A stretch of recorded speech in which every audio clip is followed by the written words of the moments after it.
Karkdagi bir ayolning bana makruh holatlarga uchrab, asosan yerga aylanib qolgani haqida. U bir necha suratga olgan edi, so'nggi kun botayotganini ko'rgach, orqaga qaytmoqchi bo'ladi. Yo'lda adashib qolgan bir erkak unga yordam berishni istaydi, lekin kelgan bola buni xohlamaydi. Bola ota-onasini yo'qotgan tomonga ishora qilib, bu erkakning Turkiyadan kelganligini va uyg'onganligini ko'radi.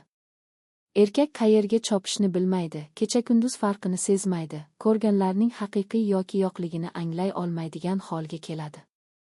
Kuni kelib, bana biroz sog'ayib, choloqlarni tashqariga chiqaradi.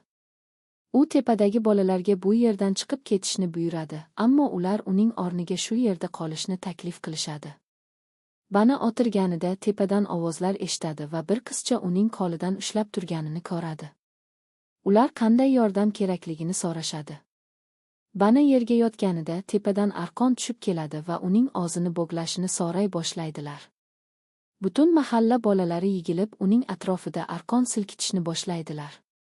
Tunda o'ziga kelgan erkak o'rnidan turishga urinadi. Bana Alina uning nima qilmoqchi ekanligini tushunmaydi. Keyin ertasi kuni ayollardan biri ozod qilinadi va uning kiyimlariga hasad qiladi.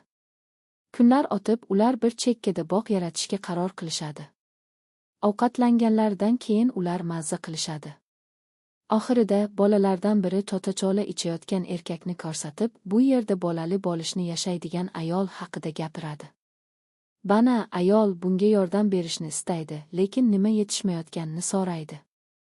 Erkak unga ovqatlanish haqida tushuntiradi va suratlar ko'rsatadi. Bana ularni ko'rib xursand bo'ladi. Ertalab erkak tezda hovliga yugurib chiqadi, tepada oyoq-qo'llari bog'langanlar uni kuzatishadi. Oqibatda Bana aka-ukalari bunday ish qilmasliklari kerakligini aytadi va bu o'yinni ayblab, bizga kelgan qafas ichida ekanligini deya yakunlaydi.